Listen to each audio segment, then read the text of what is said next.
여러분 안녕하세요. 개그맨 조원석입니다. 2026년 5월 29일 금요일입니다. 오늘은 지난 2023년 5월 25일 목요일에 제가 썼던 일기를 여러분께 읽어드리도록 하겠습니다.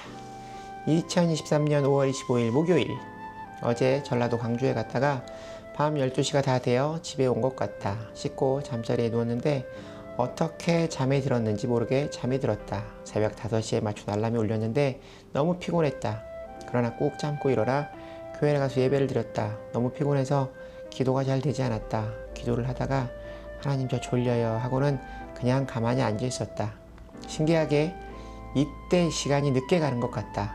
찬양을 드리고 기도를 하고 목사님께서 말씀을 주시는데 또 신기하게 몸은 피곤한데 말씀은 들린다. 정확히 표현할 수는 없지만 말씀이 귀로 들리는 것이 아닌 마치 머리에 펜으로 써지는 느낌이었다. 예배를 드리고 수영을 갔다. 너무 피곤해서 차 안에서 알람을 맞추고 10분 정도 졸다가 들어갔다. 수영을 마치고 나니 반짝 정신이 맑아지는 것 같았지만 다시 피곤해졌다. 집에 와서 아침을 먹고 노래 연습을 하는 대신 잠을 좀 잤다. 그리고 일어나 점심을 먹고 세탁소에서 옷도 찾고 간단한 먹거리도 준비하는 집안일을 하다가 광화문에 있는 생명의 말씀사에 가서 큰 성경책과 성경책을 세워서 읽을 수 있는 책 받침대와 작은 십자가를 하나씩 사왔다. 새로 정리한 테이블에 늘 큰 성경책을 펴두고 싶어서였다. 그리고 늘 그 테이블에 앉아 성경책을 읽으려고 한다. 세팅을 하고 보니 아주 멋지고 만족스럽다. 그리고 작은 십자가는 일기 유튜브로 촬영할 때 소품으로 쓰려고 사왔다. 이제 나의 집의 중심에는 큰 성경책이 자리를 잡고 있다. 이 성경책이 인테리어 소품이 되지 않도록 늘 가까이 하고 늘 읽고 묵상하려 한다. 오늘 조원의 목사님께서 주신 하나님의 말씀은 레위기 14장 33절부터 57절까지의 말씀이다. 오늘의 말씀은 가옥에서 발생하는 나병에 대한 말씀을 기록하고 있다. 레위기 13장 14장 말씀을 보면 세 종류의 나병을 기록하고 있다. 첫째는 사람의 피부에 나는 나병이 있고, 둘째는 옷에 나는 나병이 있고, 셋째는 가옥에 나는 나병이 있다. 역대하 26장 16절부터 22절 말씀을 보면 우시야 왕이 제사장을 대신해 분향을 하려다가 나병에 걸리는 사건을 기록하고 있다. 그가 강성하여짐에 그의 마음이 교만하여 악을 행하여 그의 하나님 여호와께 범죄하되 곧 여호와의 성전에 들어가서 향단에 분향하려 한지라. 제사장 아사랴가 여호와의 용맹한 제사장 80명을 데리고 그의 뒤를 따라 들어가서 우시야 왕 곁에 서서 그에게 이르되 우시야여, 여호와께 분향하는 일은 왕이 할 바가 아니요 오직 분향하기 위하여 구별함을 받은 아론의 자손 제사장들이 할 바니 성소에서 나가소서. 왕이 범죄하였으니 하나님 여호와에게 영광을 얻지 못하리이다. 우시야가 손으로 향로를 잡고 분향하려 하다가 화를 내니 그가 제사장에게 화를 낼 때에 여호와의 전 안향단 곁 제사장들 앞에서 그의 이마에 나병이 생긴지라. 대제사장 아사랴와 모든 제사장이 왕의 이마에 나병이 생겼음을 보고 성전에서 급히 쫓아내고 여호와께서 치심으로 왕도 속히 나가니라. 우시야 왕이 죽는 날까지 나병 환자가 되었고 나병 환자가 되매 여호와의 전에서 끊어져 별궁에 살았으므로 그의 아들 요담이 왕궁을 관리하며 백성을 다스렸더라. 우시야의 남은 시종 행적은 아모스의 아들 선지자 이사야가 기록하였더라. 민수기 12장 말씀에는 구스요인을 취한 모세를 책망하다 나병에 걸리는 모세의 누나 미리암을 기록하고 있다. 성경에서 나병은 하나님의 벌이며 부정한 것이었다. 집에 생긴 나병은 영적으로 어떤 의미일까? 이것은 가정에서의 죄를 의미한다. 33절, 34절 말씀, 여호와께서 모세와 아론에게 말씀하여 이르시되 내가 네게 기업으로 주는 가나안 땅에 너희가 이를 때에 너희 기업의 땅에서 어떤 집에 나병색점을 발생하게 하거든. 나병은 하나님께서 주시는 것이다. 하나님께서 나병을 주신 세 가지 이유는 첫 번째, 집안에 죄가 들었음을 알려주기 위함이다. 두 번째, 가정의 죄를 제거하라는 하나님의 경고이다. 세 번째, 가정의 경건을 회복하라는 하나님의 메시지이다. 욥기 22장 23절, 27절, 28절 말씀, 욥의 친구 대만 사람 엘리바스라는 사람이 욥에게 이렇게 말한다. 네가 만일 전능자에게로 돌아가면 네가 지음을 받을 것이며 또 네 장막에서 불의를 멀리하리라. 너는 그에게 기도하겠고 그는 들으실 것이며 너의 서원을 네가 갚으리라. 네가 무엇을 결정하면 이루어질 것이요 네 곁에 빛이 비치리라. 기도가 응답되고 경영이 성취되며 인생길의 서광에 비치는 3대 축복이 바로 장막에 있는 불의를 제거하면 오게 되는 것이다.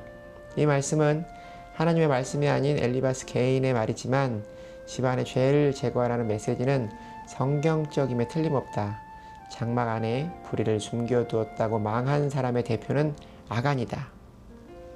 여호수아 7장 21절 말씀, 내가 노력한 물건 중에 시날산의 아름다운 외투 한 벌과 은 200세겔과 그 무게가 50세겔 되는 금덩이 하나를 보고 탐내어 가졌나이다. 보소서, 이제 그 물건들을 내가 장막 가운데 땅속에 감추었는데 은은 그 밑에 있나이다 하더라.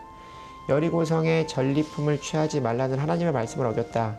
이 죄로 인하여 이스라엘은 큰 여리고성 전투에서는 이기고 아이성 전투에선 패배했다. 이 일로 아간과 그의 자녀들은 아골골짜기 돌무덤에 묻히게 된다. 완전히 집안이 망한 것이다. 이어서 오늘의 말씀은 치료의 5단계를 기록하고 있다. 첫 번째, 영적인 지도자의 도움을 받아라. 35절 말씀, 그 집 주인은 제사장에게 가서 말하여 알리기를 무슨 색점이 집에 생겼다 할 것이요. 두 번째, 일단 그 집을 비워라. 제사장은 그 색점을 살펴보러 가기 전에 그 집안에 있는 모든 것이 부정을 면하게 하기 위하여 그 집을 비우도록 명령한 후에 들어가서 그 집을 볼지니 집안에 있는 죄악과 관련된 물건들을 모두 버려야 한다.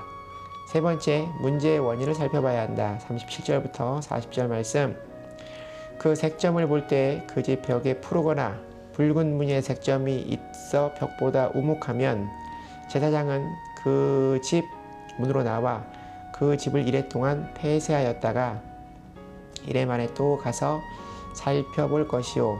그 색점이 벽에 퍼졌으면 그는 명령하여 색점 있는 돌을 빼내어 성 밖 부정한 곳에 버리게 하고, 7은 완전한 숫자이므로 7일 동안 살펴보는 것은 천천히 찾아보고 반성하라는 의미인 것이다.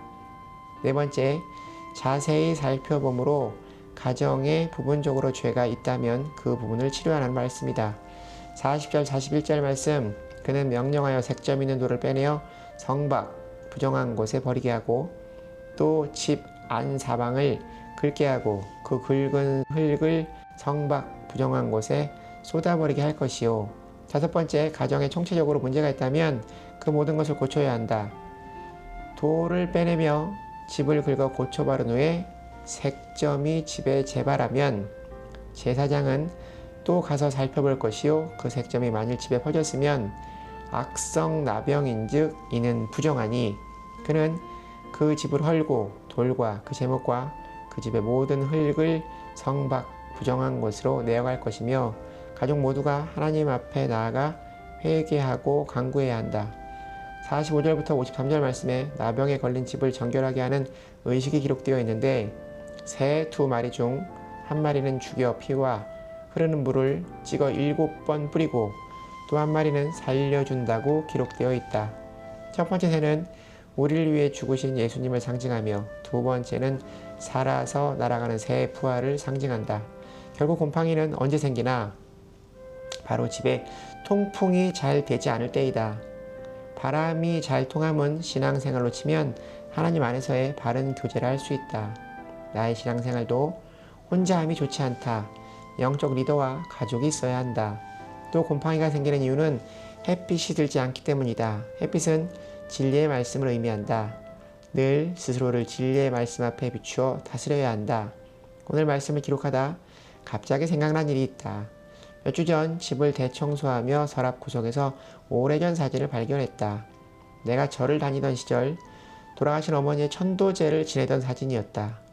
아주 여러 장의 사진이 있었다. 우상 숭배의 흔적을 다 버렸다고 여겼는데 내가 알지 못하는 깊숙한 곳에 지금의 나를 비웃듯 과거 내가 우상 숭배하던 모습이 그대로 담긴 사진이 있었다. 사진을 보는 순간 오싹하고 두려웠다. 당연히 싹 다 버렸다. 그동안 내가 일이 잘 안 되고 계속 세상의 유혹에 넘어갔던 이유가 혹시 크크크 핑계가 좋다. 요즘 나에게 아주 속상한 일이 있는데 그 일로 요즘 힘들다. 지금 일기로 쓰지 않고 나중에 문제가 해결되면 쓰려고 한다.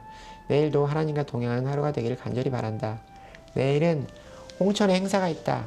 모든 여정에 하나님께서 함께해 주시길.